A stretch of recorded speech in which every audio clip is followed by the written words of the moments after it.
ਸਤਿ ਸ਼੍ਰੀ ਅਕਾਲ। ਪੰਜਾਬੀ ਰੇਡੀਓ ਤੇ Punjabi TV USA ਵੇਖ ਸੁਣ ਰਹੇ ਸਾਰੇ ਸਰੋਤਿਆਂ ਦਾ ਬਹੁਤ-ਬਹੁਤ ਸਵਾਗਤ ਹੈ ਇਸ ਸਮੇਂ ਦੇ ਵਿਸ਼ੇਸ਼ ਪ੍ਰੋਗਰਾਮ ਖਬਰ ਤੇ ਨਜ਼ਰ ਦੇ ਵਿੱਚ।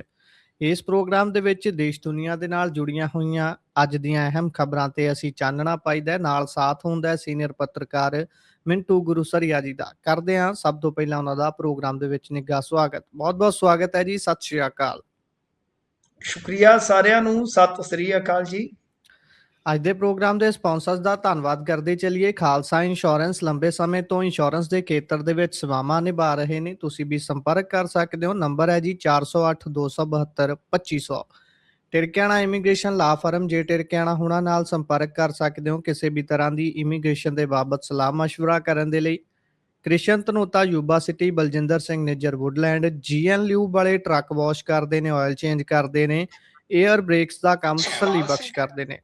ਤੁਸੀਂ ਇਹਨਾਂ ਦੇ ਕੋਲੋਂ ਨਵੇਂ ਪੁਰਾਣੇ ਟਾਇਰ ਵੀ ਖਰੀਦ ਸਕਦੇ ਹੋ। ਲੋਕੇਸ਼ਨ ਸੈਂਟਾ ਨੇਲਾ ਦੀ ਹੈ। ਨਿੰਮਾ ਸਹੋਤਾ ਹੋਣਾ ਦਾ ਨੰਬਰ ਹੈ 209 277 0113।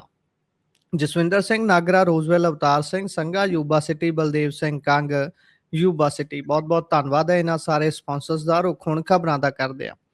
ਮਿੰਟੂ ਜੀ, ਖਬਰਾਂ ਵੱਲ ਆਈਏ ਤਾਂ ਵਿਧਾਨ ਸਭਾ ਦੇ ਵਿੱਚ ਅੱਜ ਇੱਕ ਵਾਰ ਮੁੜ ਤੋਂ ਹੰਗਾਮਾ ਹੋਇਆ। 19 ਸ਼ਾਇਦ ਕੰਮ ਦੀ ਗੱਲ ਨਹੀਂ ਹੁੰਦੀ ਜਿੰਨੀ ਹੰਗਾਮੇ ਦੀ ਹੋ ਜਾਂਦੀ ਹੈ। ਆਮ ਤੌਰ ਤੇ ਸਾਰੀਆਂ ਅਸੀਂ ਦੇਖਦੇ ਹਾਂ, ਪਤਾ ਨਹੀਂ ਇਹ ਤਰਾਸਦੀ ਹੈ ਜਾਂ ਫਿਰ ਐਂ ਸਿਸਟਮ ਚੱਲਦਾ ਹੁੰਦਾ ਵੀ ਜਿੰਨੇ ਵੀ ਮੁੱਖ ਤੌਰ ਤੇ ਮੇਨ ਸਟ੍ਰੀਮ ਮੀਡੀਆ ਅਖਵਾਉਂਦੇ ਨੇ ਖੁਦ ਨੂੰ, ਉਹ ਵੈਸੇ ਗੱਲ ਵਿਧਾਨ ਸਭਾ ਦੀ ਕਾਰਵਾਈ ਦੀ ਕਰਨ ਜਾਂ ਨਾ ਕਰਨ, ਜਦੋਂ ਕਿਤੇ ਸਿੰਘ ਫਸ ਜਾਂਦੇ ਨੇ ਨਾਲ ਹੀ ਟਾਈਟਲ ਪਾ ਦਿੱਤਾ ਜਾਂਦਾ ਹੈ ਵੀ ਫਲਾਣੇ ਨੇ ਫਲਾਣੇ ਨੂੰ ਘੇਰ ਲਿਆ, ਫਲਾਣੇ ਨੇ ਫਲਾਣੇ ਦੀ ਕਰਾਤੀ ਬੋਲਤੀ ਬੰਦ। ਇਸ ਕੰਮ ਲਈ ਹੁੰਦੀ ਹੈ ਵਿਧਾਨ ਸਭਾ? ਕੀ ਅਸਲ ਕੰਮ ਵਿਧਾਨਕਾਰਾਂ ਦਾ, ਜਿਨ੍ਹਾਂ ਨੂੰ ਵੱਖ-ਵੱਖ ਹਲਕਿਆਂ ਤੋਂ ਚੁਣ ਕੇ ਉੱਥੇ ਭੇਜਿਆ ਹੈ, ਉੱਥੇ ਜਾ ਕੇ ਸਿਰਫ ਹੰਗਾਮਾ ਕਰਨਾ ਹੈ ਜਾਂ ਫਿਰ ਸੰਜੀਦਗੀ ਦੇ ਨਾਲ ਬੈਠ ਕੇ ਕਿਸੇ ਗੱਲ ਨੂੰ ਸਿਰੇ ਲਾਉਣ ਤੇ ਵੀ ਚਰਚਾ ਹੋਣੀ ਚਾਹੀਦੀ ਹੈ? ਗੁਰਪ੍ਰੀਤ, ਦਰੁਸਤ ਕਿਹਾ ਤੁਸੀਂ ਕਿ ਕੋਈ ਚੱਜ ਦਾ ਕੰਮ, ਕੋਈ ਮੁੱਦੇ ਦੀ ਗੱਲ ਹੈ ਕਿ ਨਹੀਂ, ਪਰ ਜਦੋਂ ਕਵਰ ਕਰਨ ਵਾਲੇ ਜਾਂ ਕਹਿ ਲਓ ਕਿ ਪਸੰਦ ਕਰਨ ਵਾਲੇ ਜਿਹੜੀ ਚੀਜ਼ ਦੀ ਲੋੜ ਨਹੀਂ ਉਸ ਚੀਜ਼ ਨੂੰ ਬਹੁਤਾਤ ਚ ਪਸੰਦ ਕਰਦੇ ਆ ਤਾਂ ਫਿਰ ਤਾਂ ਭਾਈ ਰੱਬ ਹੀ ਰੱਖਾ। ਹੁਣ ਤੁਸੀਂ ਵੇਖੋ, ਕੰਮ ਦੀ ਗੱਲ ਉੱਥੇ ਹੋਈ ਆ ਜੀ, ਕੰਮ ਦੀ ਗੱਲ ਹੋਈ ਆ ਬਈ, ਉਹਦੇ ਵਿੱਚ ਤੇ ਸਭ ਤੋਂ ਵੱਡੀ ਗੱਲ ਹੈ ਗੁਰਪ੍ਰੀਤ ਕਿ ਕਿਸੇ ਨੇ ਕੋਈ ਮੁੱਦਾ ਹੀ ਨਹੀਂ ਚੁੱਕਿਆ। ਕਿਉਂਕਿ ਕੰਮ ਦੀ ਗੱਲ ਹੋਈ ਕਿ ਨੌਕਰੀਆਂ ਤੇ ਵਾਈਟ ਪੇਪਰ ਲਿਆਂਦਾ ਜਾਵੇ। ਜੀ, ਗੱਲ ਚੁੱਕਣ ਵਾਲੇ ਸੁਖਪਾਲ ਖਹਿਰਾ, ਤੇ ਮੈਂ ਇਸ ਤੇ ਦੁਪਹਿਰੇ ਗੱਲ ਕੀਤੀ ਕਿ ਇਹ ਉਹ ਮੁੱਦਾ ਹੈ ਜਿਹੜਾ ਅੱਜ ਦਾ ਕਹਿ ਲਓ ਕਿ ਵੱਡਾ ਮੁੱਦਾ ਹੈ। ਅੱਛਾ, ਹੁਣ ਮੁੱਦੇ ਤੇ ਆਪਦੇ ਹਿਸਾਬ ਨਾਲ ਇਹ ਜਿਹੜਾ ਆਪਾਂ ਦੇਖੀਏ ਬਈ, ਮਸਲਨ ਫੁੱਫੜ ਤੁਹਾਨੂੰ ਪਤਾ ਹੀ ਆ, ਪਹਿਲਾਂ ਫਰਾਰ ਸੀ, ਅੱਜ ਕੱਲ ਉਹ ਬਾਹਰ ਹੈ ਜੀ, ਵਿੱਚ ਵਿਚਾਲੇ ਅੰਦਰ ਵੀ ਚਲਾ ਗਿਆ। ਉਹ ਕਹਿੰਦਾ, ਫੁੱਫੜ ਕਹਿੰਦਾ ਵੀ ਫਰਾਟੇ ਦਿਓ ਜੇਲ੍ਹ ਦੇ ਵਿੱਚ, ਮਤਲਬ ਕਿ ਪੱਖੇ ਲਾਓ। ਤੇ ਸਭ ਤੋਂ ਵੱਡੀ ਗੱਲ ਇਹ ਆ ਕਿ ਉਹਨੇ ਆਖਿਆ ਇੱਕ ਵਾਟਰ ਕੂਲਰ ਹੈ, 1000-2000 ਬੰਦਾ ਪਾਣੀ ਪੀਣ ਵਾਲਾ, ਸਵੇਰ ਤੋਂ ਸ਼ਾਮ ਤੱਕ ਵਾਰੀ ਨਹੀਂ ਆਉਂਦੀ। ਉਹ ਕਹਿੰਦਾ ਵੀ ਪਰ ਜੇਲ੍ਹ ਜਾਣ ਦੀ ਵਾਰੀ ਆਪਣੀ ਵੀ ਆ ਸਕਦੀ ਕਿਸੇ ਦੀ ਵੀ, ਮੈਂ ਤਾਂ ਤਮਾਸ਼ਾ ਵੇਖ ਆਇਆ, ਇਸ ਕਰਕੇ ਪ੍ਰਬੰਧ ਕਰੋ ਪੁਖਤਾ। ਇਹ ਵੀ ਮੁੱਦੇ ਦੀ ਗੱਲ ਹੈ।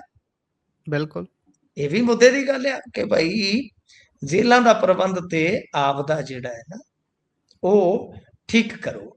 ਖੈਰ, ਗੱਲ ਇਹ ਆ ਗੁਰਪ੍ਰੀਤ ਕਿ ਇਸ ਮਾਮਲੇ ਦੇ ਵਿੱਚ ਜੇ ਆਪਾਂ ਵੇਖੀਏ ਤਾਂ ਵਾਈਟ ਪੇਪਰ ਲਿਆਉਣ ਦੀ ਮੰਗ ਤੇ ਵੀ ਇਹਨਾਂ ਨੇ ਗੱਲ ਕਿੱਧਰ ਦੀ ਕਿੱਧਰ ਨੂੰ ਘੁਮਾ ਲਈ। ਬਈ ਲਾਡੀ ਸ਼ੇਰਵਾਲੀਆ ਕਹਿੰਦਾ ਮੇਰੇ ਹਲਕੇ 'ਚ ਕੋਈ ਨੌਕਰੀ ਨਹੀਂ ਆਈ, ਅਮਨ ਅਰੋੜਾ ਕਹਿੰਦਾ ਮੈਂ ਬੋਝੇ 'ਚ ਪਾ ਕੇ ਜਾਊਂ ਅਸਤੀਫਾ, ਤੁਸੀਂ ਇੱਕ ਵੀ ਬੰਦਾ ਹੱਥ ਖੜਾ ਕਰਾ ਦਿਓ। ਵਿੱਚੇ ਰਾਣਾ ਗੁਰਜੀਤ ਵਲੇਟ ਲਿਆ, ਰਾਣਾ ਗੁਰਜੀਤ ਹੋਰ ਪਾਸੇ ਤੁਰ ਪਏ, ਕਹਿੰਦੇ ਆ ਜਿਹੜੇ ਕਾਲੀਆਂ ਜਿਹੀਆਂ ਐਨਕਾਂ ਲਾ ਕੇ ਤੁਰੇ ਫਿਰਦੇ ਹੁੰਦੇ ਬਾਉਂਸਰ ਵਰਦੀਆਂ ਪਾ ਕੇ, ਇਹਨਾਂ ਨੂੰ ਟ੍ਰੇਨਿੰਗ ਦਿਓ, ਇਹਨਾਂ ਨੂੰ ਰੁਜ਼ਗਾਰ ਦਿਓ, ਫਲਾਂ ਟਮਕਾ। ਕਿੱਧਰ ਦੀ ਗੱਲ ਕਿੱਧਰ ਨੂੰ ਤੁਰਦੀ ਆ ਜੀ। ਤੇ ਬਈ ਅੱਜ ਸਭ ਤੋਂ ਜਿਹੜਾ ਅਹਿਮ ਰਿਹਾ ਮਸਲਾ ਰਿਹਾ ਕਿ ਗਨੀਵ ਕੌਰ ਨੇ ਅੱਜ 1 ਕਿ 1.5 ਮਿੰਟ ਦੀ ਸਪੀਚ 'ਚ ਇਹਨਾਂ ਨੂੰ ਫਿਰ ਧੋਤਾ। ਤੁਹਾਨੂੰ ਯਾਦ ਹੈ ਕਿ ਆਖਰੀ ਵਾਰ ਗਨੀਵ ਕੌਰ ਨੇ ਇਹ ਗੱਲ ਕਿਹਾ ਸੀਗਾ ਕਿ ਤੁਸੀਂ ਲੋਕ ਧੀਆਂ ਭੈਣਾਂ ਦੀ ਰਿਸਪੈਕਟ ਕਰਦੇ ਹੋ, ਤੁਸੀਂ ਮੇਰਾ ਮਜ਼ਾਕ ਬਣਾਉਂਦੇ ਹੋ। ਜਦੋਂ ਮੈਂ ਬੋਲਣ ਲੱਗਦੀ, ਮੈਂ ਕਿਸੇ ਦੀ ਜੀ ਧੀ ਭੈਣ ਨਹੀਂ। ਤਾਂ ਅੱਜ ਵੀ ਤੁਸੀਂ ਦੇਖੋ ਗਨੀਵ ਕੌਰ ਮਜੀਠੀਆ ਨੇ ਮਿੰਟ ਕੇ 1.5 ਮਿੰਟ ਲਾਇਆ ਹੈ, ਤੁਸੀਂ ਉਹਨੂੰ ਦੁਬਾਰਾ ਜਾ ਕੇ ਦੇਖ ਲੈਣਾ, ਮਿੰਟ ਜੀ ਜਾਂ 1.5 ਮਿੰਟ। ਤੇ ਉਸ ਤੋਂ ਬਾਅਦ ਇਹਨਾਂ ਦਾ ਕੀ ਹਾਲ ਸੀ? ਕੁਲਦੀਪ ਧਾਲੀਵਾਲ, ਚੀਮਾ, ਖੁਦ ਸਪੀਕਰ ਮੈਦਾਨ ਚ ਉਤਰ ਆਏ ਇਹਨਾਂ ਨੂੰ ਬਚਾਉਣ ਵਾਸਤੇ। ਔਰ ਸਪੀਕਰ ਨੇ ਇੰਨੀ ਬੇਹੁਦਾ ਟਿੱਪਣੀ ਕੀਤੀ ਆ, ਕਿਹਾ ਕਿ ਖੁਸਰੇ ਦੀ ਅੱਡੀ ਵਰਗੀ ਦਾੜੀ ਕਰਨ ਵਾਲੇ ਅਕਾਲ ਤਖਤ ਤੋਂ ਭਗੌੜੇ ਮੁਰਦਾਬਾਦ ਕਰ ਰਹੇ ਨੇ। ਬਈ ਇਹ ਗੱਲਾਂ ਕਹਿਣ ਵਾਲੀਆਂ ਨੇ ਯਾਰ। ਸਪੀਕਰ ਹੋਵੇ, ਗੁਰਸਿੱਖ ਹੋਵੇ, ਆਪਣੇ ਆਪ ਨੂੰ ਉਹ ਕਹਿੰਦਾ ਦੁਨੀਆ ਦਾ ਸਭ ਤੋਂ ਸਿਆਣਾ ਆਦਮੀ ਮੈਂ ਆ। ਕੀ ਇਦਾਂ ਬਈ ਵਿਖਾਵੇ ਕਰਕੇ, ਅਚਕਣਾ ਪਾ ਕੇ, ਸ਼ੇਰਵਾਨੀਆਂ ਪਾ ਕੇ ਕੀ ਤੁਸੀਂ ਸਿਆਣੇ ਹੋ ਜਾਓਗੇ? ਮਾਨਸਿਕਤਾ ਦਾ ਜਨਾਜ਼ਾ ਕੱਢਦੇ ਨੇ ਆਪਣੀ ਦਾ ਆਪ। ਮੈਂ ਉਹੀ ਗੱਲ ਆਨਾ ਗੁਰਪ੍ਰੀਤ ਕਿ ਬਈ ਇਹ ਸਪੀਕਰ ਸਾਹਿਬ ਦੇ ਲੈਵਲ ਦੀ ਪਹਿਲੀ ਗੱਲ, ਸਪੀਕਰ ਸਾਹਿਬ ਨੂੰ ਸਿਆਸੀ ਭੇਡ 'ਚ ਨਹੀਂ ਆਉਣਾ ਚਾਹੀਦਾ। ਬਿਲਕੁਲ ਅਕਾਲੀ ਮਾੜੇ ਨੇ, ਕਾਂਗਰਸੀ ਮਾੜੇ ਨੇ, ਆਮ ਆਦਮੀ ਪਾਰਟੀ ਵਾਲੇ ਮਾੜੇ ਨੇ। ਉੱਥੇ ਇੱਕ ਦੂਜੇ ਨੂੰ ਡਿਫੈਂਡ ਜਾਂ ਇੱਕ ਦੂਜੇ ਤੇ ਅਟੈਕ ਕਰਨ ਵਾਸਤੇ ਸਾਰੀਆਂ ਪਾਰਟੀਆਂ ਦੇ ਨੁਮਾਇੰਦੇ ਮੌਜੂਦ ਨੇ, ਉਹ ਜਵਾਬ ਦੇਣ। ਬਿਲਕੁਲ। तो मतलब कि आप मैदान च उतर आना। और उस तो बाद अकाली दल बादल ने प्रेस कॉन्फ्रेंस करके इन्हां ते अज दोष लाया कि इन्हां ने जो सिंह साहब ज्ञानी कुलदीप सिंह गड़गज होरां दा कह लो कि अगवाई दे विच दिता हुक्मनामा है, ओहदा ही उलंघन कीता है जी। मतलब कि कहानी किधर दी हो के किधर नूं तुर पैंदी आ। सो अज जे आपां वेखीए तां संधवा साहब ने जिस तरह हवा कीता है जो कस्टोडियन ने हाउस से, तो मेरे ख्याल दे नाल बेहद घटिया, मैं इसनूं बेहद घटिया मनदा है। ठीक है, काम वधिया भी होया। मैं जिवें कहा कि वाइट पेपर की गल आई, सुखपाल सिंह खैरा होरां ने कहा कि लियाओ भाई दसो, आपां हिसाब किताब करिए किन्नियां नौकरियां मिलियां ते महत्वपूर्ण है कि किनूं मिलियां ने। पंजाब की गुजरात, राजस्थान, उत्तराखंड, हिमाचल की तरस ते कानून नहीं बना सकता, नियम नहीं बना सकता जी। ते सब तो वड्डी गल मैं भी कहना कि डोमोसाइल दे विच जां मैट्रिकुलेशन दे विच जिहड़ी आपां पंजवीं दे पंजाबी देने आ, फिर 12वीं दे विच ग्रैजुएट ਜਿਹੜੇ ਹੁੰਦੇ ਕਿ ਉਹਨਾਂ ਦੇ ਵਿੱਚ ਪੰਜਾਬੀ ਦਾ ਮਿਆਰ ਸੈੱਟ ਕੀਤਾ ਜਾਵੇ ਕਿ ਪੰਜਾਬੀ ਪਾਸ ਕਰਨੀ ਲਾਜ਼ਮੀ ਨਹੀਂ, ਪੰਜਾਬੀ ਚੰਗੇ ਮਿਆਰ ਨਾਲ ਬਈ ਸਮਝ ਕੇ ਪਾਸ ਕਰਨੀ ਲਾਜ਼ਮੀ ਹੋਣੀ ਚਾਹੀਦੀ। ਇਹ ਮੁੱਦਾ ਸੀ ਜਿਹਦੇ ਤੇ ਅੱਗੇ ਵਧਿਆ ਜਾ ਸਕਦਾ ਸੀ, ਬਟ ਤੁਹਾਨੂੰ ਪਤਾ ਹੀ ਆ ਮੁੱਦੇ ਜਿਵੇਂ ਆਂਦੇ ਹੁੰਦੇ ਨਾ ਘੱਟੇ ਕੌਡੀਆਂ ਰੁਲ ਜਾਣ ਵਾਲੀ ਗੱਲ ਹੁੰਦੀ ਆ, ਮੁੱਦੇ ਰੁਲ ਜਾਂਦੇ ਨੇ। ਤਾਂ ਬੇਹੱਦ ਦੁਖਦ ਹੈ, ਬੇਹੱਦ ਦੁਖਦ ਹੈ ਜੀ। ਅਸੀਂ ਕਹਿ ਸਕਦੇ ਹਾਂ ਕਿ ਸਾਡੇ ਹਾਊਸ ਦੇ ਵਿੱਚ जिस तरह असी एक बहस वेखनी चाहते हैं, एक कंस्ट्रक्टिव संवाद देखना चाहते हैं, असी पंजाब की गल हुंदी देखनी चाहते हैं, कोई भी करे डजन मैटर, सानू कोई फर्क नहीं पैंदा वो आम आदमी पार्टी दा जां कोई किसी होर पार्टी दा, मैनू उस नाल कोई रत्ता भी फर्क नहीं पैंदा। मैं तो गल कहना कि भाई साफ सुथरी उत्थे राजनीति होनी चाहिए। पर अफसोस की गल है प्रताप सिंह बाजवा होरां ने ते अज इत्थों तक दोष लाया, ਇੱਥੋਂ तक दोष लाया कि ਜਦੋਂ ਉਹ ਐਂਟਰ ਹੋ ਰਹੇ ਸਨ ਤਾਂ ਐਂਟਰੀ ਗੇਟ ਤੇ ਪੁਲਿਸ ਵੱਲੋਂ ਉਹਨਾਂ ਦੇ ਨਾਲ ਧੱਕਾ ਮੁੱਕੀ ਕੀਤੀ ਗਈ ਹੈ। ਉਹਨਾਂ ਨੇ ਤੇ ਇੱਥੋਂ ਤੱਕ ਕਹਿ ਦਿੱਤਾ ਕਿ ਭਗਵੰਤ ਮਾਨ ਜਲੰਧਰ ਦੇ ਵਿੱਚ ਉਸ ਬੰਗਲੇ 'ਚ ਰਹਿੰਦੇ ਆ ਜਿਹਦੇ 'ਚ ਸ਼ਾਇਦ ਡਾਇਰ ਵੀ ਰਹਿੰਦਾ ਰਿਹਾ ਜੀ। ਤੇ ਇਹਨਾਂ ਦੇ ਵਿੱਚ ਆਤਮਾ ਡਾਇਰ ਦੀ ਆ ਗਈ ਆ। ਬਹੁਤ ਤਿੱਖੀਆਂ ਗੱਲਾਂ ਵੀ ਹੋਈਆਂ ਨੇ ਗੁਰਪ੍ਰੀਤ ਜੀ ਜੀ। ਇਸ ਤੋਂ ਅੱਗੇ ਜੇਕਰ ਆਪਾਂ ਵਧੀਏ ਤਾਂ ਉਧਰ ਵੜਿੰਗ ਬੋਲੇ ਵੀ ਸਲੀਪਰ ਸੈੱਲ ਵਾਲਿਆਂ ਨੂੰ ਟਿਕਟਾਂ ਨਹੀਂ ਮਿਲਣੀਆਂ। ਇਹ ਹੁਣ ਪੂਰੀ ਕਹਿ ਲਈਏ ਵੀ ਰਾਹੁਲ ਗਾਂਧੀ ਵਾਲੀ ਬੋਲੀ ਬੋਲਦੇ ਨੇ। ਰਾਹੁਲ ਗਾਂਧੀ ਵੀ ਉਧਰ ਹਿੰਦੀ ਭਾਸ਼ੀ ਸੂਬਿਆਂ 'ਚ ਜਾ ਕੇ ਗੱਲ ਕਹਿੰਦੇ ਰਹੇ ਨੇ ਵੀ ਭਾਈ ਇਸ ਸੂਬੇ 'ਚ ਸਾਡੇ ਉਨੇ ਵਰਕਰ ਨਹੀਂ ਜਿੰਨੇ ਸਲੀਪਰ ਸੈੱਲ ਬੈਠੇ ਨੇ। ਤੇ ਹੁਣ ਇੱਥੇ ਵੀ ਪੰਜਾਬ 'ਚ ਵੀ ਸਲੀਪਰ ਸੈੱਲਾਂ ਵਾਲੀ ਬਾਤ ਚੱਲੀ ਹੈ ਕਿ ਸੱਚੀਓ ਐ ਹੁੰਦਾ ਤੇ ਕੀ ਸੱਚੀਓ ਰਾਜਾ ਵੜਿੰਗ ਦੇ ਹੱਥ 'ਚ ਹੀ ਹੈ ਵੀ ਕਿਹਨੂੰ ਟਿਕਟ ਦੇਣੀ ਹੈ ਤੇ ਕਿਹਦੀ ਕੱਟਣੀ ਹੈ, ਕਿਹਦੀ ਕਿੰਨੀ ਕੁ ਚੱਲਣੀ ਹੈ, ਕਿਹਦੀ ਨਹੀਂ ਚੱਲਣੀ। ਦੇਖੋ ਰਾਜਾ ਵੜਿੰਗ ਹੁਣ ਆਫ ਟਰੈਕ ਹੋ ਰਹੇ ਨੇ। ਰਾਜਾ ਵੜਿੰਗ ਆਪਣੀ ਸਹਿਨਸ਼ੀਲਤਾ ਗਵਾ ਰਹੇ ਨੇ। ਰਾਜਾ ਵੜਿੰਗ ਬਿਲਕੁਲ ਪਰਸਨਲ ਹੋ ਰਹੇ ਨੇ। ਉਹ ਇਕੱਲੇ ਤਾਂ ਸੀ ਜੀ ਕਿਉਂਕਿ ਉਹਨਾਂ ਦੇ ਨਾਲ ਕੋਈ ਸੀਨੀਅਰ ਲੀਡਰ ਨਹੀਂ ਰਿਹਾ। ਉਹ ਇਕੱਲੇ ਤਾਂ ਸੀ, ਬੇਵਸਤਾ ਸੀ। पर मेरे ख्याल दे नाल हुण वो थोड़ा जिहा फ्रस्ट्रेट हो गए ने ਫਰਸਟ੍ਰੇਸ਼ਨ ਉਹਨਾਂ ਦੀ ਜਿਹੜੀ ਹੈ ਨਾ, ਉਹ ਗੁਰਪ੍ਰੀਤ ਸਾਫ਼ ਜ਼ਾਹਰ ਹੁੰਦੀ ਹੈ। ਬੇਚੈਨ ਹੋ ਗਏ ਨੇ, ਆਵਾਜ਼ਾਰ ਹੋ ਗਏ। ਤਾਂ ਗੱਲ ਇਹ ਹੈ ਕਿ ਉਹਨਾਂ ਨੇ ਤੇ ਇੱਕ ਐਸੇ ਬੰਦੇ ਤੇ ਵਿਅਕਤੀਗਤ ਹਮਲਾ ਕੀਤਾ ਹੈ, ਕਿਉਂਕਿ ਮੈਨੂੰ ਬਹੁਤ ਕਹਾਣੀਆਂ ਦਾ ਪਤਾ ਹੈ ਗੁਰਪ੍ਰੀਤ। ਮੈਂ ਇਸ ਪੋਲਿਟਿਕਸ ਨੂੰ ਬਹੁਤ ਚੰਗੀ ਤਰ੍ਹਾਂ ਜਾਣਦਾ, ਇਸ ਕਿੱਤੇ 'ਚ ਆਉਣ ਤੋਂ ਪਹਿਲਾਂ ਵੀ ਮੈਂ ਪੋਲਿਟਿਕਸ ਨੂੰ ਬਹੁਤ ਚੰਗੀ ਤਰ੍ਹਾਂ ਜਾਣਦਾ, ਕਿਉਂਕਿ ਮੈਂ ਇਹਦਾ ਹਿੱਸਾ ਰਿਹਾ ਵਾਂ ਜੀ। ਇੱਕ ਐਸੇ ਬੰਦੇ ਤੇ ਪਰਸਨਲ ਹੋ ਗਿਆ ਕਿ ਪਿਓ ਪੁੱਤ ਟਿਕਟ ਭਾਲਦੇ ਆ, ਜਿਸ ਬੰਦੇ ਨੇ ਆਪਦੀ ਬਲੀ ਦਿੱਤੀ ਸੀ ਰਾਜਾ ਵੜਿੰਗ ਨੂੰ ਬਚਾਉਣ ਲਈ। ਰਾਜਾ ਵੜਿੰਗ ਜ਼ਿਲ੍ਹਾ ਦੇ ਪ੍ਰਧਾਨ ਹੁੰਦੇ ਸੀ, ਉਹ ਯੂਥ ਪ੍ਰੈਜ਼ੀਡੈਂਟ ਹੁੰਦੇ ਸੀ, ਮੈਨੂੰ ਅੱਜ ਵੀ ਯਾਦ ਆ। ਕੈਪਟਨ ਨੇ ਕਿਹਾ ਕਿ ਇਹਨੂੰ ਲਾਓ, ਇਹ ਜਗਮੀਤ ਖੇਮੇ ਦਾ ਬੰਦਾ ਹੈ, ਫਲਾਂ ਟਮਕਾ। ਤਾਂ ਉਹ ਸ਼ਖਸ ਅੜ ਗਿਆ ਕਿ ਨਹੀਂ ਨਹੀਂ ਨਹੀਂ ਜੀ, ਇਹ ਬਹੁਤ ਵਧੀਆ ਲਾਇਕ ਹੈ ਬੰਦਾ। ਉਹਨੇ ਆਖਿਆ ਕੋਈ ਗੱਲ ਨਹੀਂ, ਉਸੇ ਖੈਬੜ ਦੇ ਵਿੱਚ ਉਹਨੇ ਉਹਨੂੰ ਚੋਪੜ ਦਿੱਤਾ ਜੀ। ਹਿਸਾਬ ਲਾ ਲਓ, ਜਿਸ ਬੰਦੇ ਨੇ ਰਾਜਾ ਵੜਿੰਗ ਲਈ ਕੁਰਬਾਨੀ ਦਿੱਤੀ, ਅੱਜ ਰਾਜਾ ਵੜਿੰਗ ਜੀ ਉਹਨਾਂ ਦੇ ਨਾਲ ਵੀ 36 ਦਾ ਅੰਕੜਾ ਲੈ ਕੇ ਚੱਲ ਰਹੇ ਨੇ। ਤਾਂ ਫਿਰ ਮਤਲਬ ਕਿ ਤੁਸੀਂ ਦੇਖੋ, ਬੜਾ ਸਾਫ਼ ਹੈ। ਰਾਜਾ, ਮੈਂ ਵਾਰ-ਵਾਰ ਕਹਿੰਦਾ ਕਿ ਇਹ ਸਾਰੇ ਮੇਰੇ ਇਲਾਕੇ ਦੇ ਆ ਤੇ ਪਰਸਨਲੀ ਮੈਨੂੰ ਜਾਣਦੇ ਆ, ਮੈਂ ਕਦੇ ਇਸ ਗੱਲ ਤੋਂ ਮੁੱਕਰੇ, ਪਰ ਮੈਂ ਆਲੋਚਨਾ ਕਰਨ ਲੱਗਿਆ ਫਿਰ ਸਜ਼ਾ ਖੱਬਾ ਨਹੀਂ ਦੇਖਦਾ ਜੀ।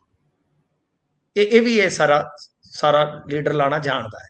ਦੇਖੋ ਗੱਲ ਇਹ ਹੈ ਕਿ ਜੇ ਮੰਨ ਲਓ ਰਾਜਾ ਵੜਿੰਗ ਨੂੰ ਪਤਾ ਹੈ ਕਿ ਮੈਂ ਲੀਡਰ ਰਹਿਣਾ ਜੀ, ਤਾਂ ਫਿਰ ਤਾਂ ਤੁਹਾਨੂੰ ਚਾਹੀਦਾ ਕਿ ਕੋਈ ਗੱਲ ਨਹੀਂ ਵੀ ਵੀਰੇ, ਜੋ ਕਰਨਾ ਹੈ ਤੁਸੀਂ ਕਰ ਲਿਓ। ਮੈਨੂੰ ਹਾਈ ਕਮਾਂਡ ਜਦੋਂ ਵੀ ਕਹੇ ਕਿ ਮੈਂ ਪਾਸੇ ਹੋ ਜਾਣਾ, ਠੀਕ ਹੈ ਜੀ। ਜੇ ਉਹ ਕਹਿੰਦੇ ਤੇ ਮੈਂ ਬਘੇਲ ਸਾਹਿਬ ਦੇ ਪ੍ਰੋਗਰਾਮਾਂ 'ਚ ਵੀ ਨਹੀਂ ਜਾਂਦਾ, ਤੁਸੀਂ ਆ ਜਾਓ ਜੀ। ਬਿਲਕੁਲ। ਜੇ ਉਹ ਤੁਹਾਨੂੰ ਸੌਂਪ ਦਿੰਦੇ ਆ ਲੀਡ, ਅਗਵਾਈ, ਤਾਂ ਮੈਂ ਤੁਹਾਡੇ ਮਗਰ ਤੁਰਨ ਨੂੰ ਤਿਆਰ ਹਾਂ। ਮੈਂ ਇਸ ਤੋਂ ਵੱਧ ਕੁਝ ਨਹੀਂ ਬੋਲਣਾ, ਤੁਸੀਂ ਜੋ ਬੋਲਣਾ ਬੋਲੀ ਜਾਓ, ਵਿਰੋਧ ਕਰੀ ਜਾਓ। ਪਰ ਜਦੋਂ ਤੁਸੀਂ ਕੱਲੇ ਦਾ ਨਾਂ ਲੈ ਕੇ ਕਿ ਜੀ ਧਰਮਿੰਦਰ ਸਿੱਧੂ ਐ ਕਰ ਦੂੰਗਾ, ਮੈਂ ਉਹਨੂੰ ਟਿਕਟ ਨਹੀਂ ਲੈਣ ਦੇਣੀ, ਭਾਜਪਾ ਚੋਂ ਆਇਆਂ ਨੂੰ ਟਿਕਟ ਨਹੀਂ ਲੈਣ ਦੇਣੀ, ਫਿਰ ਭਾਜਪਾ ਚੋਂ ਆਉਣ ਦੀ ਲੋੜ ਹੀ ਨਹੀਂ ਸੀ ਇਹਨਾਂ ਨੂੰ ਵੜਨ ਹੀ ਨਾ ਦਿੰਦੇ ਇੱਥੇ। ਬਿਲਕੁਲ। ਫਿਰ ਮੈਂ ਰਾਹੁਲ ਗਾਂਧੀ ਤੋਂ ਟਿਕਟ ਨਹੀਂ ਲੈਣ ਦੇਣੀ, ਮੈਂ ਵਕਾਲਤ ਤਾਂ ਮੈਂ ਹੀ ਕਰਨੀ ਆ, ਵਕੀਲ ਤਾਂ ਮੈਂ ਹੀ ਆ। ਭਾਈ ਗੱਲ ਇਹ ਆ ਕਿ ਭਾਈ ਤੁਸੀਂ ਤੇ ਪਹਿਲਾਂ ਹੀ ਅਗਲੇ ਨੂੰ ਦੁਸ਼ਮਣ ਬਣਾ ਰਹੇ ਹੋ ਜੀ। ਜਿਹੜਾ ਅੱਜ ਮੰਨ ਲਓ ਵਿੱਚ ਵਿਚਾਲੇ ਆ ਜਾਂ ਚੰਨੀ ਵਾਲੀ ਸਾਈਡ ਆ, ਫਰਜ਼ ਕਰੋ ਚੰਨੀ ਕਿਸੇ ਹੋਰ ਪਾਰਟੀ 'ਚ ਚਲੇ ਜਾਂਦੇ, ਅਦਰ ਪਾਰਟੀ 'ਚ, ਪਰ ਉਹ ਬੰਦੇ ਕਾਂਗਰਸ 'ਚ ਹੀ ਰਹਿੰਦੇ ਆ ਜੀ, ਜਿਨ੍ਹਾਂ ਦੀ ਸੰਭਾਵਨਾ ਹੈ ਕਿ ਉਹ ਸੂਰਤ 'ਚੋਂ ਤੁਹਾਡੇ ਨਾਲ ਆ ਜਾਣ, ਪਰ ਅੱਜ ਤੁਸੀਂ ਉਹਨਾਂ ਨੂੰ ਵੀ ਦੁਸ਼ਮਣ ਬਣਾ ਰਹੇ ਹੋ। ਇਹ ਰਾਜਨੀਤੀ ਨਹੀਂ ਹੈ ਸਰ ਜੀ। ਇਹ ਮਤਲਬ ਪ੍ਰੋੜ ਰਾਜਨੀਤੀ ਨਹੀਂ ਹੈ ਗੁਰਪ੍ਰੀਤ। ਰਾਜਨੀਤੀ ਦੁਸ਼ਮਣ ਦਾ ਦਿਲ ਜਿੱਤਣ ਦੀ ਕਲਾ ਰੱਖਣ ਵਾਲੇ ਰਾਜਨੀਤਿਕ ਬੰਦੇ ਦੀ ਹੈ। ਤਾਂ ਇਸ ਕਰਕੇ ਰਾਜਾ ਵੜਿੰਗ ਆ ਗਏ ਉਸੇ ਅਗਰੈਸਿਵ ਅੰਦਾਜ਼ ਦੇ ਵਿੱਚ। ਉਹ ਕਹਿ ਰਹੇ ਨੇ ਕਿ ਭਾਈ ਦੇਖੋ ਗੱਲ ਇਹ ਆ, ਤਰਕ ਉਹਨਾਂ ਦੇ ਮਾੜੇ ਨਹੀਂ ਹੈ, ਕਈ ਤਰਕ ਉਹਨਾਂ ਦੇ ਬੜੇ ਕਾਇਮ। ਹੁਣ ਤੁਸੀਂ ਇਸ ਤਰਕ ਦਾ ਜਵਾਬ ਸ਼ਾਇਦ ਨਹੀਂ ਲੱਭ ਪਾਓਗੇ। ਉਹ ਕਹਿੰਦੇ ਆ ਕਿ ਜਿਸ ਮਨਪ੍ਰੀਤ ਬਾਦਲ ਨੂੰ ਮੈਂ ਕੱਢਿਆ ਗਿੱਦੜਬਾਹ ਚੋਂ ਜ਼ੋਰ ਲਾ ਕੇ, ਉਹੀ ਮਨਪ੍ਰੀਤ ਬਾਦਲ ਹਾਈ ਕਮਾਨ ਨੇ ਲਿਆ ਕੇ ਮੰਤਰੀ ਬਣਾ ਕੇ ਮੇਰੇ ਸਿਰ ਤੇ ਰਪੜਾਤਾ, ਤੇ ਮੈਂ ਬਈ ਸਿਰਫ 5 ਮਹੀਨੇ ਮੰਤਰੀ ਰਿਹਾ, ਉਹ 4.5 ਸਾਲ ਰਿਹਾ, 5 ਸਾਲ ਰਿਹਾ। ਮੈਂ ਵੀ ਤਾਂ ਤੁਰਿਆ ਹੀ ਨਾ। ਹੁਣ ਇਹਦੇ ਤਰਕ ਦੀ ਕੋਈ ਕਾਟ ਨਹੀਂ ਹੈਗੀ। ਉਹ ਇਹ ਵੀ ਕਹਿੰਦਾ ਆ ਕਿ ਜਦੋਂ ਸਰਕਾਰ ਬਣੀ ਪਹਿਲੇ ਧਰਨੇ 'ਚ 90 ਕੇ 100 ਜਾਣਾ ਸੀ ਅਸੀਂ, ਤੇ ਸਾਰੇ ਦੇ ਸਾਰੇ ਅਸੀਂ ਅਹੁਦੇਦਾਰ ਸੀ, ਇੱਕ ਵੀ ਵਰਕਰ ਜਾਂ ਇੱਕ ਵੀ ਬੰਦਾ ਨਹੀਂ ਆਇਆ ਸਾਡੇ ਨਾਲ। ਮੈਂ ਉੱਥੋਂ ਤੋਰ ਕੇ 7 ਸੀਟਾਂ ਤੇ ਲਿਆਂਦੀ ਆ ਕਾਂਗਰਸ ਲੋਕ ਸਭਾ ਦੇ। ਜੀ, ਮੇਰਾ ਗੁਨਾਹ ਦੱਸੋ? ਤੁਹਾਡੇ ਕੋਲ ਇਹਨਾਂ ਚੀਜ਼ਾਂ ਦੇ ਜਵਾਬ ਨਹੀਂ ਹੋਣਗੇ ਸ਼ਾਇਦ। ਜੀ। ਪਰੰਤੂ ਜੋ ਰਾਜਾ ਵੜਿੰਗ ਹੁਣ ਕਰ ਰਹੇ ਨੇ ਕਿ ਬਾਏ ਨੇਮ ਪਰਸਨਲ ਜਿਹੜਾ ਕੋਈ ਕੀਤਾ ਕਰਾਇਆ ਕਿਸੇ ਦਾ, ਉਹਨੂੰ ਵੀ ਮਲੀਆ ਮੇਟ ਕਰ ਦੇਣਾ, ਇਹ ਮੇਰੇ ਖਿਆਲ ਦੇ ਨਾਲ ਲੰਮਾ ਚੱਲਣ ਵਾਲੀ ਤੇ ਰਾਜਨੀਤੀ ਨਹੀਂ ਲੱਗਦੀ। ਤੇ ਦੂਜੇ ਪਾਸੇ ਹੁਣ ਤੁਸੀਂ ਵੇਖੋ ਕਿ ਸਲੀਪਰ ਸੈੱਲ ਬਾਰੇ, ਕਿ ਸਲੀਪਰ ਸੈੱਲ ਜੇ ਹੈ ਤਾਂ ਹੁਣ ਤੱਕ ਉਹ ਸਲੀਪ ਕਿਉਂ ਕਰ ਰਹੇ? ਤੁਸੀਂ ਬਤੌਰ ਪ੍ਰਧਾਨ ਉਹਨਾਂ ਦੀ ਨਿਸ਼ਾਨਦੇਹੀ ਕਰਕੇ ਉਹਨਾਂ ਨੂੰ ਸਿੱਟ ਦਿੰਦੇ ਬਾਹਰ। ਅੱਜ ਚੰਨੀ ਸਾਹਿਬ ਦੇ ਵੀ ਪੋਸਟਰ ਲੱਗੇ ਕਿ ਘਰ ਘਰ ਵਿੱਚ ਚੱਲੀ ਗੱਲ, ਚੰਨੀ ਚੱਲਿਆ ਭਾਜਪਾ ਵੱਲ। ਖਾਕੀ ਨਿੱਕਰ ਹੈ, ਇਹ ਵੀ ਪੋਸਟਰ ਲੱਗ ਗਏ ਨੇ। ਜੀ ਅੱਛਾ, ਬਘੇਲ, ਹੁਣ ਬਘੇਲ ਢਿੱਲੇ ਜਿਹੇ ਹੋ ਗਏ। ਪਹਿਲਾਂ ਕਹਿੰਦੇ ਵਰਦਾਨ ਤੋਂ ਰਾਜਾ ਜੀ ਰਹੇਂਗੇ, ਉਹ ਵੀ ਹੁਣ ਢਿੱਲੇ ਹੋ ਗਏ। ਹਰ ਜੀ ਪ੍ਰੋਗਰਾਮ 'ਚ ਵਿਰੋਧਤਾ ਹੋਣ ਲੱਗ ਗਈ, ਹਰ ਪ੍ਰੋਗਰਾਮ 'ਚ ਖਲਲ ਪੈ ਰਿਹਾ। ਤਾਂ ਇਸ ਵਾਸਤੇ ਕਾਂਗਰਸ ਲਈ ਇਸ ਸਥਿਤੀ 'ਚੋਂ ਨਿਕਲਣ ਦਾ ਇੱਕੋ ਹੀ ਤਰੀਕਾ ਹੈ ਕਿ ਹਾਈ ਕਮਾਨ ਕਿਸੇ ਪੁਆਇੰਟ ਤੇ ਸਹਿਮਤ ਕਰੇ ਸਭ ਨੂੰ, ਜੋ ਸੰਭਵ ਨਹੀਂ ਜਾਪਦਾ। ਹੁਣ ਅੱਜ ਮੈਂ ਕੁਝ ਕਾਂਗਰਸੀ ਲੀਡਰਾਂ ਦੇ ਨਾਲ ਗੱਲ ਕੀਤੀ ਆ, ਉਹਨਾਂ ਦੇ ਵਿੱਚੋਂ ਇੱਕ ਦੋ ਨੇ ਕਿਹਾ ਕਿ ਉੱਤੋਂ ਸੁਨੇਹਾ ਲੱਗਿਆ ਕਿ 1-2 ਦਿਨਾਂ 'ਚ ਸ਼ਾਇਦ ਮਾਮਲਾ ਸੁਲਟ ਜਾਏਗਾ, ਯਾਨੀ ਮਾਮਲਾ ਨਿਬੜ ਜਾਏਗਾ। ਜੇ ਤੇ ਮਾਮਲਾ ਨਿਬੜ ਜਾਏਗਾ ਤਾਂ ਠੀਕ ਆ, ਨਹੀਂ ਤਾਂ ਚਿੱਟਾ ਕੁੜਤਾ, ਜਿਵੇਂ ਨਾ ਕਰਨ ਔਜਲਾ ਕਹਿੰਦਾ ਚਿੱਟਾ ਕੁੜਤਾ ਨਹੀਂ ਲਿਬੜ ਗਿਆ, ਤਾਂ ਬਸ ਜੀ ਉਹ ਗੱਲ ਹੋ ਜਾਣੀ ਆ ਕਿ ਇਹਨਾਂ ਦਾ ਕੁੜਤਾ ਤੇ ਕੀ ਲਿਬੜਨਾ, ਕੁੜਤਾ ਉਧੜਨਾ ਸ਼ੁਰੂ ਹੋ ਜਾਣਾ ਉਦੋਂ ਤੱਕ ਲੜ ਲੜ ਕੇ। ਬਿਲਕੁਲ ਇਸ ਵਾਸਤੇ ਜ਼ਰੂਰੀ ਆ ਕਿ ਹਾਈ ਕਮਾਨ ਕੁਝ ਫੈਸਲਾ ਲੈ ਲਵੇ, ਅਦਰਵਾਈਜ਼ ਇਹ ਤਾਂ ਫੈਸਲਾ ਕਰੀ ਜਾਂਦੇ ਆ। ਅੱਜ ਹੋਣਗੇ ਫੈਸਲੇ, ਬਸ ਇਹ ਤਾਂ ਫੈਸਲਾ ਕਰੀ ਜਾਂਦੇ ਆ।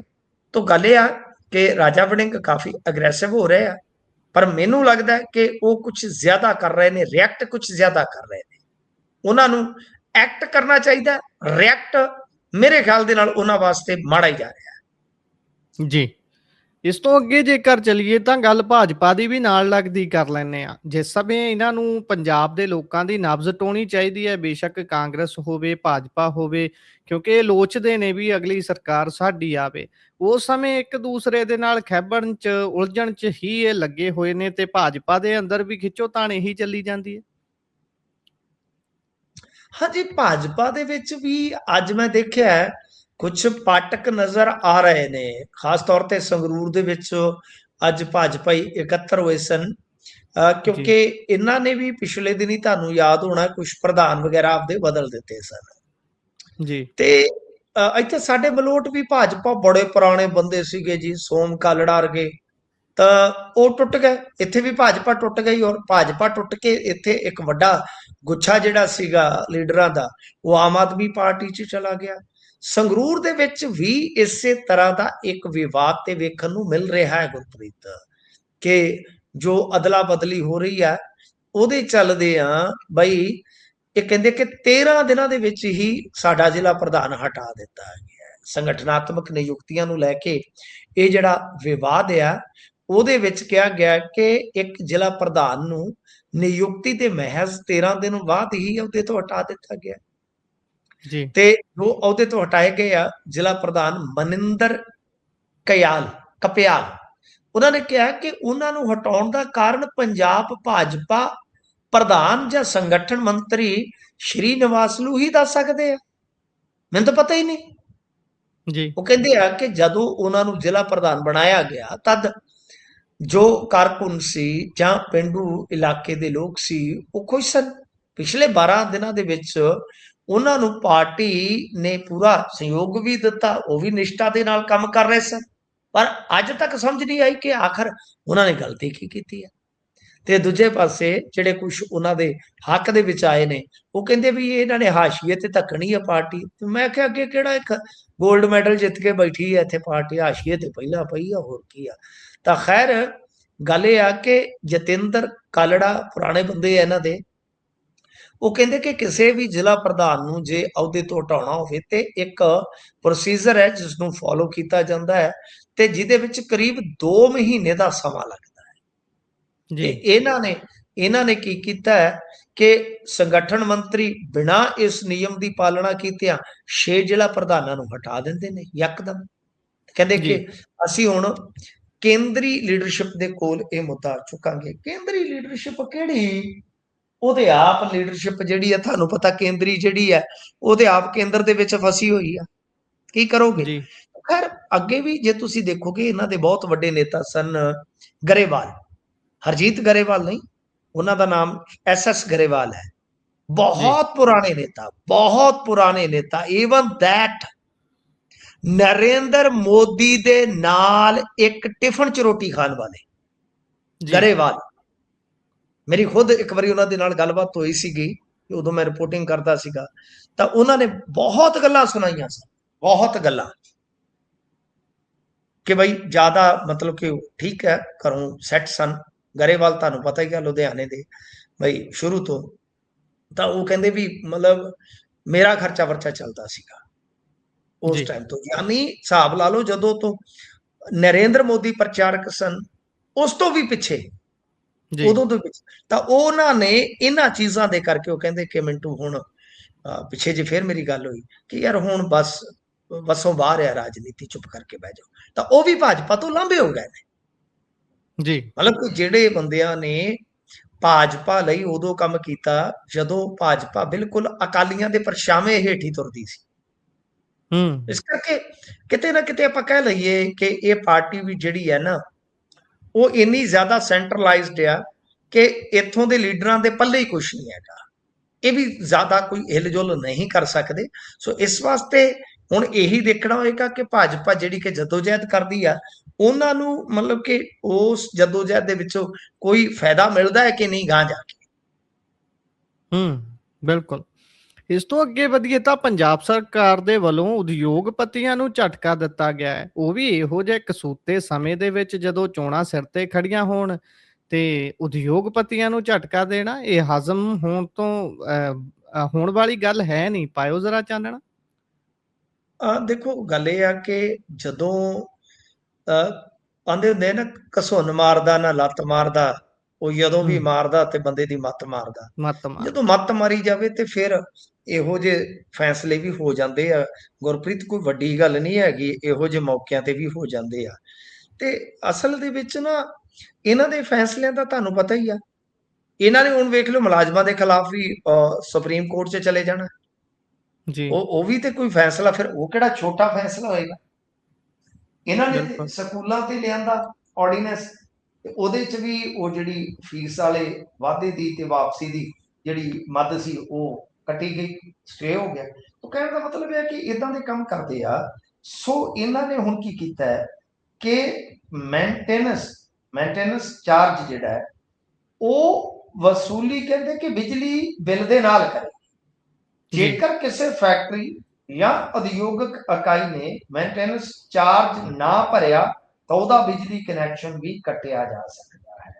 ਯਾਨੀ ਜੇ ਤੁਸੀਂ ਬਿੱਲ ਅਦਾ ਕਰ ਦਿੱਤਾ ਪਰ ਉਹ ਜਿਹੜਾ ਕਹਿ ਲਓ ਕਿ ਸਾਂਭ ਸੰਭਾਲ ਦਾ, ਜੇ ਤੁਸੀਂ ਬਿੱਲ ਅਦਾ ਨਾ ਕੀਤਾ ਨਾਲ ਦੀ ਨਾਲ, ਇਹ ਅੱਜ ਇਹਨਾਂ ਨੇ ਲੈ ਆਂਦਾ Punjab common infrastructure regulation and maintenance amendment bill 2026।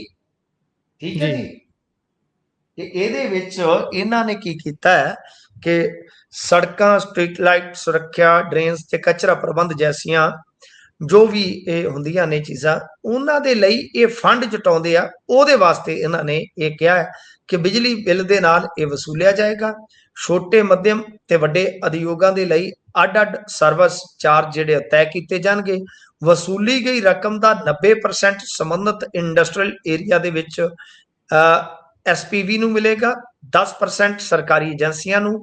Nagar Nigam ਖੇਤਰ ਦੇ ਵਿੱਚ ਸਰਵਿਸ ਚਾਰਜ ਹੀ ਪ੍ਰਾਪਰਟੀ ਟੈਕਸ ਦੇ ਬਰਾਬਰ ਮੰਨਿਆ ਜਾਏਗਾ। ਦੋਵਾਂ ਦਾ ਅਲੱਗ-ਅਲੱਗ ਭੁਗਤਾਨ ਨਹੀਂ ਹੋਏਗਾ। ਸ਼ਿਕਾਇਤਾਂ ਦੇ ਨਿਬੇੜੇ ਦੇ ਵਾਸਤੇ DC ਦੀ ਪ੍ਰਧਾਨਗੀ ਦੇ ਵਿੱਚ ਡਿਸਟ੍ਰਿਕਟ ਮੋਨੀਟਰਿੰਗ ਅਥਾਰਟੀ ਬਣਾਈ ਜਾਏਗੀ। ਤਾਂ ਗੱਲ ਇਹ ਆ ਕਿ ਭਾਈ ਇਹ ਉਹਨਾਂ ਇਲਾਕਿਆਂ ਦੇ ਵਿੱਚ ਸ਼ੁਰੂ ਹੋ ਜਾਏਗਾ ਜਿੱਥੇ ਕਹਿ ਲਈਏ ਕਿ ਇੰਡਸਟਰੀਅਲ ਏਰੀਆ ਆਉਂਦਾ ਹੈ, ਪਾਰਕ ਜਾਂ estate। ਇੱਥੇ ਨੋਟੀਫਾਈ ਇੰਡਸਟਰੀਅਲ ਪਾਰਕ ਤੇ ਐਸੈਟਸ ਦੇ ਬਾਹਰ ਬਣੇ ਉਦਯੋਗਿਕ ਕਲਸਟਰ ਵੀ ਇਹਦੇ ਦਾਇਰੇ 'ਚ ਆ ਜਾਣਗੇ। ਠੀਕ ਹੈ ਜੀ। ਤਾਂ ਕੁੱਲ ਮਿਲਾ ਕੇ ਕਹਿ ਸਕਦੇ ਹਾਂ ਗੁਰਪ੍ਰੀਤ ਕਿ ਇਸ ਵੇਲੇ ਪੈਸੇ ਇਕੱਠੇ ਕਰ ਰਹੇ ਨੇ, ਇਹਨਾਂ ਨੂੰ ਹੋਰ ਕੁਝ ਨਹੀਂ ਸੁੱਝ ਰਿਹਾ। ਉਦਯੋਗ ਵਾਲਿਆਂ ਨੇ ਤੇ ਅੱਗੇ ਇਹਨਾਂ ਨੂੰ ਵੋਟਾਂ ਪਾ ਕੇ ਪਛਤਾਵਾ ਮੱਲਿਆ ਕਿ ਸਾਨੂੰ ਇਹਨਾਂ ਨੇ ਕੁਝ ਵੀ ਨਹੀਂ ਦਿੱਤਾ। ਲਿਹਾਜ਼ਾ ਮੈਂ ਤੁਹਾਨੂੰ ਜਿਵੇਂ ਕਿਹਾ ਕਿ ਮਾਤੀ ਮਾਰਦਾ, ਇਹਨਾਂ ਦੇ ਫੈਸਲੇ ਹੀ ਤੁਸੀਂ ਦੇਖਣਾ ਕਿ ਫੈਸਲਾ ਕੌਣ ਸਾਬਤ ਹੋਣਗੇ ਇਹਨਾਂ ਵਾਸਤੇ। ਜੀ। ਇਸ ਤੋਂ ਅੱਗੇ ਵਧੀਏ ਤਾਂ ਪੰਜਾਬ ਦੇ ਇੱਕ ਥਾਣੇ ਦੇ ਉੱਪਰ ਵਿਜੀਲੈਂਸ ਦੀ ਰੇਡ ਹੋਈ ਹੈ। ਥਾਣਿਆਂ 'ਚ ਕੀ ਚੱਕਰ ਪੈ ਗਿਆ ਜੀ? ਜਦੋਂ ਵਿਜੀਲੈਂਸ ਦੀ ਰੇਡ ਹੋ ਜਾਂਦੀ ਹੈ ਤੇ ਵਿਜੀਲੈਂਸ ਭਵਨ ਦੇ ਵਿੱਚ ਹੀ, ਵਿਜੀਲੈਂਸ ਹੈਡਕੁਆਟਰ 'ਚ ਹੀ ਰੇਡ ਹੋ ਜਾਂਦੀ ਹੈ ਤੇ ਫਿਰ ਥਾਣਿਆਂ 'ਚ ਵਿਜੀਲੈਂਸ ਦੀ ਰੇਡ ਤੇ ਕੋਈ ਵੱਡੀ ਗੱਲ ਨਹੀਂ ਹੈ। ਲਿਹਾਜ਼ਾ ਗੱਲ ਇਹ ਆ ਕਿ ਬਈ ਇਹ ਬਠਿੰਡਾ ਦੇ ਵਿੱਚ ਸਾਈਬਰ ਥਾਣੇ 'ਚ ਵਿਜੀਲੈਂਸ ਦੀ ਰੇਡ ਹੋਈ ਆ।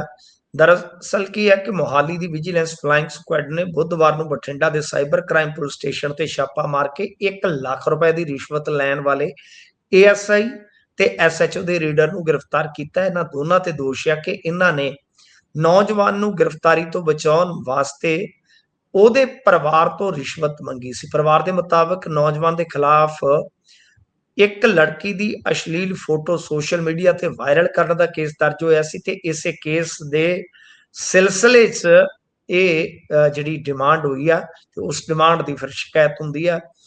ਦੋਸ਼ੀਆਂ ਦੀ ਪਛਾਣ ਹੋਈ ਆ ASI ਸਤਰੂਪ ਸਿੰਘ ਤੇ SHO ਦੇ ਰੇਡਰ ਗੁਰਚਰਨ ਸਿੰਘ ਦੇ ਰੂਪ ਦੇ ਵਿੱਚ। ਦੋਵੇਂ ਹੀ ਬਠਿੰਡੇ ਦੇ ਰਹਿਣ ਵਾਲੇ ਆ ਤੇ ਸਾਈਬਰ ਥਾਣੇ ਦੇ ਵਿੱਚ ਤੈਨਾਤ ਆ। ਅੱਛਾ, ਗੱਲ ਇਹ ਆ ਕਿ ਬਈ ਤੁਸੀਂ ਹਿਸਾਬ ਲਾ ਲਓ ਕਿ ਹੁਣ ਰਿਸ਼ਵਤ ਦਾ ਰੇਟ ਕੀ ਆ। ਆਹੀ ਕੰਮ ਮੰਨ ਲਓ 10 ਸਾਲ ਪਹਿਲਾਂ 5 ਸਾਲ ਪਹਿਲਾਂ ਹੁੰਦੇ ਤੇ ਹੋਣਗੇ, ਇਹ ਤੇ ਹੈ ਨਹੀਂ ਕਿ ਨਹੀਂ ਹੁੰਦੇ ਸੀ ਇਸ ਤਰ੍ਹਾਂ ਥਾਣਿਆਂ 'ਚ। ਇਹ ਤਾਂ ਮੈਂ ਤੁਹਾਡੇ ਤੇ ਛੱਡਦਾ, ਤੁਸੀਂ ਮੇਰੇ ਤੋਂ ਨਾ ਪੁੱਛਣਾ ਵੀ ਤੁਸੀਂ ਆਪ ਆਪਣੇ ਵਿਵੇਕ ਤੋਂ ਫੈਸਲਾ ਕਰੋ ਕਿ ਹੁੰਦੇ ਹੋਣਗੇ। ਪਰ ਉਦੋਂ ਦੇ ਰਿਸ਼ਵਤ ਦਾ ਰੇਟ ਦਾ ਹਿਸਾਬ ਕਿਤਾਬ ਮੇਰੇ ਖਿਆਲ ਦੇ ਨਾਲ DA ਇਹਨਾਂ ਨੇ ਮੁਲਾਜ਼ਮਾਂ ਨੂੰ ਤੇ ਨਹੀਂ ਦਿੱਤਾ ਜੀ, ਪਰ ਏਦਾਂ ਉਹ DA ਲੈ ਰਹੇ ਨੇ, ਆਪਦਾ ਮਹਿੰਗਾਈ ਭੱਤਾ ਲੈ ਰਹੇ ਨੇ ਰਿਸ਼ਵਤ ਦੇ ਰੇਟ ਵਧਾ ਕੇ। ਆਹ ਕੋਈ ਵੱਡੇ ਕੰਮ ਨਹੀਂ ਹੈਗੇ ਥਾਣਿਆਂ ਦੇ। ਬਿਲਕੁਲ। ਵੈਸੇ ਤੇ ਜੋ ਵੀ ਕ੍ਰਾਈਮ ਆ ਮਾੜਾ ਹੁੰਦਾ, ਮਾੜਾ ਹੁੰਦਾ, ਉਸ ਨੂੰ ਢੱਕਿਆ ਜਾਣਾ ਉਸ ਤੋਂ ਵੀ ਮਾੜਾ ਹੈ। ਪਰ ਇੰਨੇ ਰੇਟ ਜਿਹੜੇ ਆ ਨਾ ਰਿਸ਼ਵਤ ਦੇ ਨਹੀਂ ਸੀ। ਇਹੋ ਜਿਹੇ ਕੰਮ ਦੇ ਵਿੱਚ ਕੇਸ ਦੇ ਹਿਸਾਬ ਨਾਲ ਇਹ ਪੈਸੇ ਲੈਂਦੇ ਆ। ਇੰਨੇ ਪੈਸੇ ਤੇ ਅੱਗੇ ਕਤਲ ਵਾਲੇ ਕੇਸ 'ਚ ਲੈਂਦੇ ਸਨ।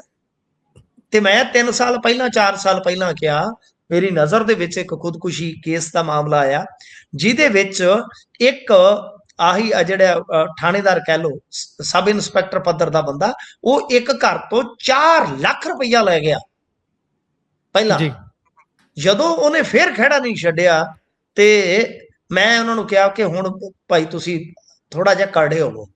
ਫਿਰ ਜਦੋਂ ਉਹਨੂੰ ਪਤਾ ਲੱਗਿਆ ਵੀ ਇਹਦੇ ਵਿੱਚ ਹੁਣ ਬੰਦੇ ਇਨਵੋਲਵ ਹੋ ਰਹੇ ਆ, ਉਹ ਭੱਜ ਗਿਆ ਫਿਰ, ਕਿਉਂਕਿ ਉਹਨਾਂ ਕੋਲ ਵਿਚਾਰਿਆਂ ਕੋਲ ਪਹਿਲੇ ਡਰੇ ਬੰਦੇ ਸੀਗੇ, ਸਬੂਤ ਕੋਈ ਨਾ, ਕੁਝ ਨਹੀਂ ਸੀ ਉਹਨਾਂ ਦੇ ਕੋਲ, ਨਾ ਕੋਈ ਉਹਨਾਂ ਨੇ ਰਿਕਾਰਡਿੰਗ ਕੀਤੀ, ਨਾ ਲੈਣਾ ਨਾ ਦੇਣਾ, ਉਲਟਾ दारू ਪੀਣੀ ਘਰਾਂ 'ਚ ਆ ਕੇ ਇਦਾਂ ਉਦਾਂ। ਤਾਂ ਮਤਲਬ ਤੇ ਉਹ ਸੁਸਾਈਡ ਨੋਟ ਜਿਹੜਾ ਸੀ ਗਾਂ ਜਾ ਕੇ ਉਹ ਫਰਜ਼ੀ ਪਾਇਆ ਗਿਆ, ਹਿਸਾਬ ਲਾ ਲਓ। ਪਰ ਉਹ ਪੈਸਾ ਲੈ ਗਏ ਉਸ ਟਾਈਮ। ਤੇ ਮੈਂ ਉਸ ਟਾਈਮ ਬੜਾ ਪਿੱਟਿਆ, ਮੈਂ ਬੜੀਆਂ ਸ਼ੋਜ਼ ਦੇ ਵਿੱਚ ਇਹ ਗੱਲ ਕਹੀ ਕਿ ਰਿਸ਼ਵਤ ਦੇ ਰੇਟ ਬੜੇ ਚੱਕ ਦਿੱਤੇ ਗਏ ਸਰਕਾਰ 'ਚ ਜੀ। ਤਾਂ ਉਹ ਹੁਣ ਤੁਸੀਂ ਦੇਖ ਲਓ ਕਿ ਕਿਵੇਂ ਇੱਕ ਆ ਜਿਹੜਾ ਸਾਈਬਰ ਕ੍ਰਾਈਮ ਦਾ ਕੇਸ ਬਣਦਾ, ਉਹਦੇ 'ਚ ਲੱਖ ਲੱਖ ਰੁਪਈਆ ਲੈ ਰਹੇ ਨੇ ਬੰਦਿਆਂ ਤੋਂ, ਕੋਈ ਗਰੀਬ ਨਹੀਂ ਅਮੀਰ ਨਹੀਂ। ਤਾਂ ਇਹ ਡਿਮਾਂਡ ਹੁੰਦੀ ਆ। ਤੁਸੀਂ ਆ ਪਿਛਲੇ ਦਿਨ ਹੀ ਇੱਕ ਵੇਖਿਆ ਹੋਣਾ ਹੈ ਕਿ ਮਾਈਨਿੰਗ ਅਫਸਰ ਫੜਿਆ ਸੀ ਇਹਨਾਂ ਨੇ, ਉਸ ਬੰਦੇ ਨੇ ਮਿੱਟੀ ਕਢਾਉਣ ਦਾ ਖੇਤ 'ਚੋਂ 40 ਲੱਖ ਰੁਪਈਆ ਮੰਗਿਆ ਸੀ ਤੇ 18 ਚ 19 ਲੱਖ 'ਚ ਨਹੀਂ 19.5 ਲੱਖ 'ਚ ਡੀਲ ਡਨ ਹੋਈ। ਹਿਸਾਬ ਲਾ, ਇੰਨੇ ਜ਼ਿਆਦਾ ਰੇਟ ਚੱਕੇ ਹੋਏ ਨੇ, ਖਿੱਚੀ ਆਉਂਦੇ ਨੇ ਕੰਮ। ਖੈਰ ਅੱਗੇ ਵਧੀਏ ਤਾਂ ਉਧਰ ਵਿਕਰਮ ਵਧਵਾ ਨੂੰ ਅਯਾਸ਼ੀ ਕਰਾਉਣੀ ਮਹਿੰਗੀ ਪੈ ਗਈ ਹੈ। ਹਾਂ ਬਿਲਕੁਲ ਜੀ, ਵਿਕਰਮ ਵਧਵਾ ਵੀ ਸੁੱਖ ਨਾਲ ਸਾਡੇ ਸ਼ਹਿਰ ਦਾ ਹੀ ਆ, ਪਰ ਇਹਨਾਂ ਦੀ ਮਤਲਬ ਕਿ ਉਹ ਇੱਥੋਂ ਫੈਮਿਲੀ ਜਿਹੜੀ ਉਹ ਚਲੇ ਗਈ ਸੀਗੀ ਜੀ। ਗੱਲ ਇਹ ਆ ਕਿ ਅਸਲ ਦੇ ਵਿੱਚ ਜੇ ਆਪਾਂ ਵੇਖੀਏ ਵੀ ਕਹਾਣੀ ਜਿਹੜੀ ਹੈ, ਕਹਾਣੀ ਇੱਥੇ ਜੇ ਖੜਦੀ ਆ ਕਿ ਜਦੋਂ ਇਹ ਫੜੇ ਗਏ IFDC ਕੋਈ ਐਸਾ ਬੈਂਕ ਆ, ਘੁਟਾਲਾ ਹੋਇਆ ਸੀ 661 ਕਰੋੜ ਦਾ ਜੀ। ਤੇ ਵਿਜੀਲੈਂਸ ਵਾਲਾ ਮਾਮਲਾ ਜਿਹਦੇ ਚ CBI ਦੀ ਰੇਡ ਹੋਈ ਸੀ, ਉਹ ਵੀ ਇੱਥੋਂ ਦੇ ਮਲੋਟ ਦੇ ਬੰਦੇ ਸਨ। ਇਹ ਵਧਵਾ ਇੱਥੋਂ, ਇਹਨਾਂ ਦੀ ਫੈਮਿਲੀ ਬਹੁਤ ਪਹਿਲਾਂ ਮੂਵ ਹੋ ਗਈ ਸੀ। ਇਹ ਉਹ 661 ਕਰੋੜ ਹੀ ਘੁਟਾਲੇ ਚ ਆ। IFDC ਕੋਈ ਬੈਂਕ ਹੈ, ਮੈਨੂੰ IDFC ਕੁਛ ਐਸਾ ਬੈਂਕ ਹੈ ਸ਼ਾਇਦ, ਜੇ ਮੈਂ ਗਲਤ ਨਹੀਂ ਤਾਂ। ਉਹ ਘੁਟਾਲਾ ਸੀ 661 ਕਰੋੜ ਦਾ ਘੁਟਾਲਾ। ਇਹ ਬੰਦਾ ਉਹਦਾ ਮਾਸਟਰਮਾਈਂਡ ਹੈ ਵਿਕਰਮ ਵਧਵਾ। ਹੁਣ ਵਿਕਰਮ ਵਧਵਾ ਗੁਰੂ ਨਾਨਕ ਦੇਵ ਹਸਪਤਾਲ ਚੰਡੀਗੜ੍ਹ ਵਾਸਤੇ ਗਾਰ ਦਿਲਵਾ ਕੇ ਬਾਹਰ ਨਿਕਲਦਾ ਹੈ ਤੇ ਇੱਕ ਵੱਡੇ ਹੋਟਲ ਚੋਂ, ਚੰਡੀਗੜ੍ਹ ਦੇ ਹੋਟਲ ਚੋਂ ਫੜਿਆ ਜਾਂਦਾ ਹੈ, ਛਾਪਾ ਪੈਂਦਾ। ਉਸ ਤੋਂ ਬਾਅਦ ਉਹ ਜਿਹੜੇ ਗਾਰਦ ਵਾਲੇ ਸੀ ਚੱਕ ਕੇ ਉਹਨਾਂ ਨੂੰ ਵੀ ਨਾਮਜ਼ਦ ਕਰਕੇ ਅੱਜ ਗ੍ਰਿਫਤਾਰ ਕਰਕੇ ਜੇਲ੍ਹ ਭੇਜ ਦਿੱਤਾ ਹੈ। ਲਓ ਤੁਹਾਡੀ ਇਹਦੇ ਨਾਲ ਯਾਰੀ ਹੁਣ ਪੱਕੀ ਕਰ ਦਿੰਦੇ ਆ ਕਿ ਜੇਲ੍ਹ ਦੇ ਵਿੱਚ ਇਕੱਠੇ ਰਿਹਾ ਜੀ। ਤਾਂ ਆਹ ਕਹਾਣੀ ਆ, ਹਿਸਾਬ ਲਾ ਲਓ ਕਿ ਜਿਹੜਾ ਬੰਦਾ ਜੇਲ੍ਹ 'ਚ ਹੋਣਾ ਚਾਹੀਦਾ ਜਾਂ ਹਸਪਤਾਲ 'ਚ ਲਿਆ ਜਾਂਦਾ ਚੈੱਕਅਪ ਵਾਸਤੇ, ਉੱਥੇ ਹੋਣਾ ਚਾਹੀਦਾ, ਉਹ ਬੰਦਾ ਜਾ ਕੇ ਤੇ ਮੁਰਗੇ ਦੀਆਂ ਟੰਗਾਂ ਪਾੜ ਰਿਹਾ ਤੇ ਉੱਥੇ 2 ਆਪਦੇ ਮੁੰਡਿਆਂ ਨੂੰ ਬੁਲਾ ਕੇ, ਸ਼ਾਇਦ ਹੋਰ ਵੀ ਕੋਈ ਹੋਣਗੇ ਪਰਿਵਾਰਕ ਮੈਂਬਰ, ਉੱਥੇ ਕੀ ਕਰ ਰਿਹਾ? ਇਹ ਅਯਾਸ਼ੀ ਨਹੀਂ ਤੇ ਹੋਰ ਕੀ ਆ। ਤਾਂ ਉਹ ਜਿਹੜੇ ਗਾਰਦ ਵਾਲੇ ਸੀ ਉਹਨਾਂ ਨੂੰ ਨਾਮਜ਼ਦ ਕਰਕੇ ਗ੍ਰਿਫਤਾਰ ਕਰਕੇ ਉਹਨਾਂ ਨੂੰ ਵੀ ਨਾਲ ਹੀ ਜੇਲ੍ਹ ਭੇਜ ਦਿੱਤਾ ਕਿ ਤੁਰੇ ਚਲੋ, ਤੁਸੀਂ ਗਾਈ ਚਲੋ, ਹੁਣ ਰੱਬ ਨੇ ਬਣਾਈਆਂ ਜੋੜੀਆਂ, ਰੱਬ ਨੇ ਬਣਾਈਆਂ ਜੋੜੀਆਂ। ਜੀ ਬਿਲਕੁਲ। ਇਸੇ ਦੇ ਨਾਲ ਪ੍ਰੋਗਰਾਮ ਦਾ ਸਮਾਂ ਇੱਥੇ ਹੀ ਸਮਾਪਤ ਹੁੰਦਾ ਹੈ। ਤੁਸੀਂ ਜੁੜੇ ਜਾਣਕਾਰੀਆਂ ਸਾਂਝੀਆਂ ਕੀਤੀਆਂ, ਬਹੁਤ ਬਹੁਤ ਧੰਨਵਾਦ ਜੀ। ਧੰਨਵਾਦ ਜੀ।